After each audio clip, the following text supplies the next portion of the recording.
Jiraataan magaalaa Baatuu sababa rakkoo nageenyaa kan maqaan isaanii akka heerumu hin feene gaafatan takka VOF wixata darbee halkan walitti bu'iinsi humnoota waraana bilisummaa Oromoo jechaan ibsanii fi kan humnoota nageenyaa mootummaa jidduu naannoo ba'iinsa magaalaa Buttaa Jiraa irratti mudate akka ture dubbatu.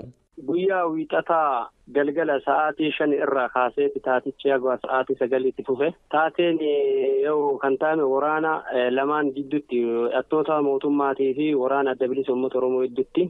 Wantichi kallattiimaan gisee itti fufu magaalaa Caafii magaalaa irraatti firtibeetii qeeraa biraa kaasee haga karaa isfaaltii karaa magaalaa Buttaa Jiraatti baasuu irraa kaasee haga isfaaltii gurraacha magaalaa keessaa irraa daarii isaa irraa kaaseeti achiwwan gama ce'ee haga waajjira poolisii afootti taateewwan waraana lamaa iddotti dhukaasaan ta'ame. Jiraataan magaalaa Baatuu kun qaamota lameen irratti miidhaan dhaqqabuu himanii achiin duubas keessumaa sochiin geejjibaa magaalaa Baatuu fi kan gara magaalota naannoo isheellee danqamuu dubbatu. Wanni tokko hin jiru namni dhibamu waan ittiin deemu dhabee bakka sanatti rakkataa jira. Magaalaa keessaa magaalarraa magaalaatti makiinaan tokkochi wanni tokkochi baajaajirraa kaasee makiinatu deemaa magaalaa Baatuu fi magaalaa Bulbulaa hedduu konkolaatatu deemaa ture. Amma makiinaan tokko illee hin deemu. Baajiin illee ni malu kana hunda isaa dhaabanii namni dhibamee jiru namni adeessuun namni hedduu rakkataa jira ammas. Gama biraatiin magaalaa Maqii keessatti dilbata halkanii kaasee walitti bu'iinsa darbee mudataa jira jedhameen qabeenyi baduu namoonnis butamuu jiraataan sababa haala rakkoo nageenya naannoo jira jedhaniif jecha maqaan isaanii akka hiramne gaafatan himanii jiru. Guyyaa 2-3 kana ugura daandii waan jiru wayii karaa waraana muka keessa jiru kanaan yaade sanirraa ammoo mootummaan uummata warra konkolaataa qabu waan adda addaa qabu kana dirqamaan baasee akka isaan bobba'an goosisaa jira. Isaanis immoo amma humnaatiin akkamitti bobba'aa jiru karaa adda addaatiin waan kanarratti bobba'aa turanii. Gadda gaafa guyyaa wixataatti bari'u daandii hawaawwee kanarratti konkolaataa tokko gubanii ammas kan kaleessatti bari'u wixataa halkan jechuudha kan halkan sa'a 7 hanga gidduu sa'a 8 namicha tokko kan maaddaa dhiyeessu obbo Tarachaa jedhama. Isarratti immoo boottii tokkoo fi baajaajiin gara 4 kunis hin gubatee warra immoo silaa waan isaanii waardiyoota san akkuma jiruun akkuma meeshaa hidhatanii waardiyaa 4 fudhatanii deemaa waan jiruun dhaga'ee kaleessa immoo akkuma qaamaan achaqee yoo laalee jiru akkuma san ta'ee fuulli boottii gabbiinaan irraa uume akkana yoo laalu immoo magaalaa keessa warri qaama nageenyaa kun olumaa gadi jijjigaa oraalii kanaa fi paatiroolii kanaanii haalli nageenyaa namni bobba'ee galuu irratti sodaa guddaa qaba gabaabinsi guddaa jira. Balaa buufata boba'aa magaalaa Maqii Yetebaabiruut jedhamutti mudate jedhan kanaan namoota butaman keessaa tokko eegduu maqaan isaa Gizaachuu jedhamullee akka ta'e eeranii haleellaa konkolaataa dilbata darbe halkan mudate jedhanis kan konkolaataa fe'umsaa irratti ga'e ta'uu ibsanii jiru. Geejjibni dhokatee yoo manatti hafu seenanii manaa baasu. Haga kanaa miti gaama namni fe'iin isin jiru bobba'uu namni baay'een deemu geejjibni immoo kan biraa kan gaariin illee hin jiru kan wannooti illee hin jiru yoo gaarii illee qabattee deemte immoo akkuma siinjee warri mukaa kuniin oowwa gurgura cabsitanii ba'uun maali waan jiru hin jira yaalii saniif amma nullee geejjiba gaaruma kana qopheeffannee deemna jennee daandii piisaa wayii irra deemuu kajeelleeti waan akkasii waan jiruuf sodaannee afrikaleessa hidhatallee akkuma san ture geejjibni namni magaalarraa baadiyyaarraa gara magaalaa baay'eessee. Walitti bu'iinsawwan kunis eebila 9 bara 2024 ajjechaa magaalaa Maqeetti qondaala siyaasaa adda bilisummaa Oromoo obbo Battee Urgeessaa raawwachuu hordofee qaama waraana bilisummaa Oromoo jedhaniin waamichi lagannaa gabaatii fi oggura geejjibaa yeroon isaa hin murtoofne labsamoo hordofee akka ta'es jiraataan kun eeranii jiru. Fedhii gargaarsa namoomaa Itoophiyaa keessa jiru guutuudhaaf kan oolu deeggarsa maallaqaa argachuu isaa dhaabbanni mootummoota gamtoomanii beeksisee jira. Dhaabbanni mootummoota gamtoomanii maallaqa gargaarsa namoomaa Itoophiyaadhaaf isa barbaachisu harka 3 keessaa harka 2 argachuu isaa kan beeksise qibxata kaleessaa biyyoottan adda addaa sirna gargaarsa gumaachuu magaalaa Jeenevaa keessatti erga raawwatanii booda. Buusii gargaarsaa kana kan qindeesse dhaabbata mootummoota gamtoomanii yommuu ta'u mootummaan Itoophiyaatii fi mootummaan Yuunaayitid Kingdom akka qindeessuu irratti qooda fudhatanis ibsameera. Gargaarsi argame kun sababa walitti bu'iinsaa hongeedhaa fi lolaa bishaaniitiin kan ka'e namoottan gargaarsa lubbuu baraaruu atattamaan barbaadan miliyoonii 15 fi qabxii 5 akkasumas kanneen gargaarsi nyaataa isaan barbaachisu namoottan miliyoonii 10 fi qabxii 4 fi kan oolu akka ta'e ibsameera. rakkina uumamaatii fi namtolchee yeroo ammaa Itoophiyaa keessa jiru furuudhaaf Yuunaayitid Isteetsi gama isheetiin doolaara miliyoonii 100 fi miliyoonii 54 dabalataan arjoomuu ishee ministeerri dhimma alaa Yuunaayitid Isteetsi qibxata kaleessaa beeksisee jira. Dhaabbata mootummoota gamtoomanitti jaarmiyaan qindeessa gargaarsa namoomaa Oochaan akka ibsetti lammiileen Itoophiyaa miliyoonii 21 ta'an bara kana gargaarsi namoomaa isaan barbaachisa. Oochaan akka dabalee ibsetti biyyoottan 21 rakkina gargaarsa namoomaa Itoophiyaa keessa jiruuf kan oolu walumaa galatti doolaara miliyoonii 600 fi miliyoonii 28 fi qabxii 9 arjoomanii jiru.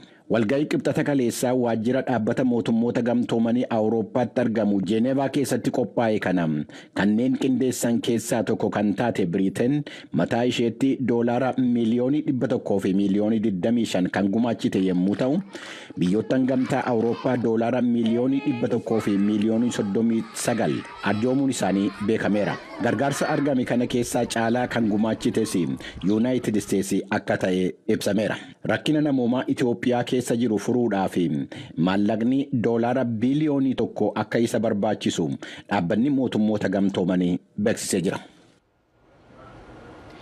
Bulchiinsi mootummaa naannoo Amaaraa Abut daangaa isaarratti weerara raawwachuusaa balaaleffachuudhaan ibsa baasee jira.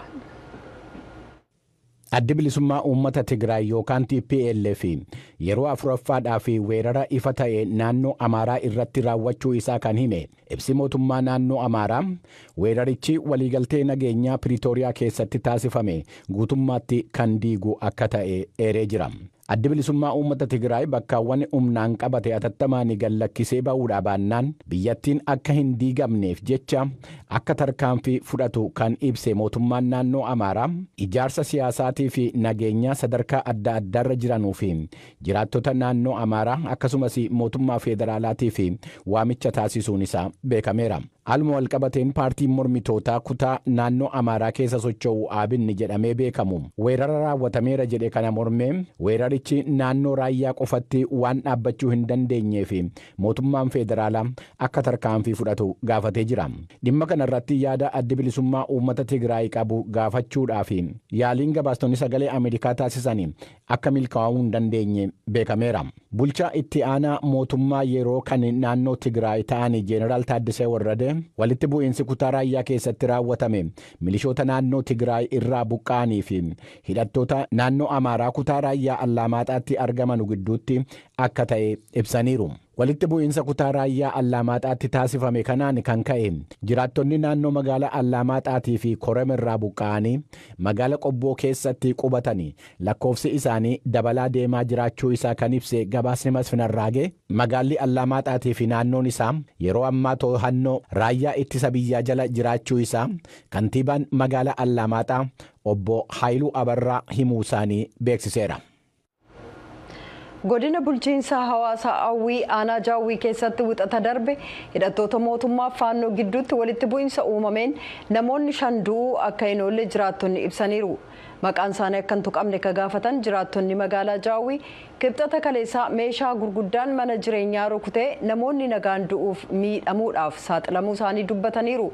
Har'as magaalattii keessatti sababa dhukaasii dhagahamaa jiruurraan kan ka'e mana ba'uu akka hin dandeenye ibsanii wixataa qabee sochiin martinuu dhaabatee akka jiru tuqanii jiran. Walitti bu'iinsa Jaawwii keessatti mudate ilaalchisee gama mootummaatii ibsi kennameen jiru. VOA'n aangawoota naannoof hospitaala biraa odeeffannoo dabalataa argachuuf yaaliin taasise hin milkoofne. Gara oduu taanutti ceenummoo bulchiinsa kibba Itoophiyaa godina Koree keessatti qonnaan bultoonni 2 hidhattoota Gujii lixaa keessaa socho'aniin ajjeefamuu isaanii maatiif jiraattonni himaniiru.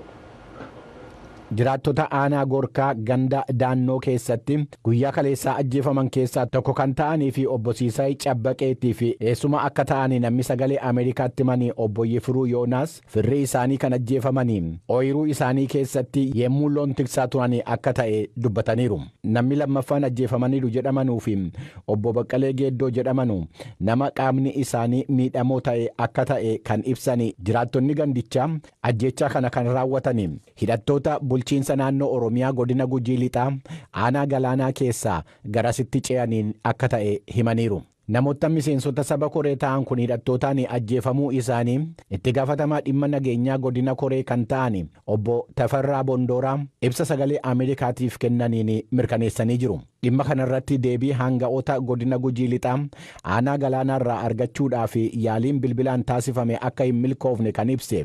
Gabaasni Yoonaataan Zabdiyoosii hawaasaarraa erge torban tokko duras mucaa waggaa 12 dabalatee namoota 2 hidhattoota Gujii Lixaa keessa socho'anuun ajjeefamuun isaanii akka gabaasame yaadachiisee jira. Godaantonni sanyii gurraachotaa magaalaa New York keessa qubatanii jiran loogii sanyii amantii fi afaan irratti hundaa'e balaaleffachuudhaan hiriira bahanii jiru.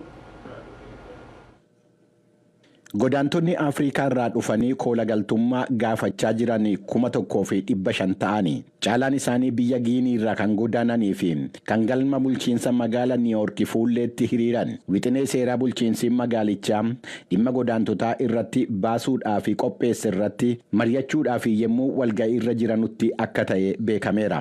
Akka wixineen seeraa bulchiinsi magaalaa New York qopheessetti bulchiinsi magaalichaa guyyaa 30 booda godaantota beekaa ta'an yookaan ijoollee hin qabne bakka qubatanii jiran kaasuudhaaf kan isa dandeessisu yemmuu ta'u ijoolleewwan waggaa 23 gadi immoo guyyaa 60 keessatti akka bakka qabatanii gallakkisanii deemanu kan dirqisiisudha. Seerri kun godaantota gurraacha ta'an akka miidhu miseensonni koree bulchiinsa magaalichaa tokko tokkos ibsuun isaanii gabaasameera. Ji'a fulbaana darbe keessa pirezidaanti Joo Baayiden godaantota biyya Veenzuweelaa irraa dhufan amma eeyyama seeraan jireenyaa argatanitti akka eegumsi taasifamuuf ajaja dabarsanii jiru. Ji'a muddee keessa immoo biyya Heetii keessatti hokkora hammaateen walqabatee eegumsi godaantota biyyattiitiif taasifamaa ture akka itti fufu seeraan taasifamee jira. Godaantota biyyoottan Afrikaa biroo kan akka Sudaanii fi Itoophiyaatii fi yeroon ittuu dhiibbaan seeraa irratti hin raawwatin turanu akka dheereffamuuf taasifamee jira. Godaantonni biyya Giinii, Seenegaalii fi Mooritaaniyaa irraa dhufan garuu mirgi akkanaa akka hin kennamneefis beekamee jira. Kantiibaan magaalaa New York Eric Adams dhimma kana ilaalchisee ennaa oduu gabaastotatti dubbatan yemmuu magaalaa biroo ilaaltan namni buufata xiyyaaraa keessa ciisu hin jiru. Namni buufata poolisii jala ciisu hin jiru. Namoonni hospitaala keessa lafarra ciisanu hin jiran. Ijoolleewwanii fi maatiin yemmuu daandii irra ciisan hin argitanu jechuun isaanii gabaasameera. Akkaataa wixinee seeraa bahaa jiru kanaan godaantonni kun erga magaalaa New York keessaa kaafamanii booda to'annoo jala ooluudhaan alatti eessatti akka geessaman wanti ibsame hin jiru.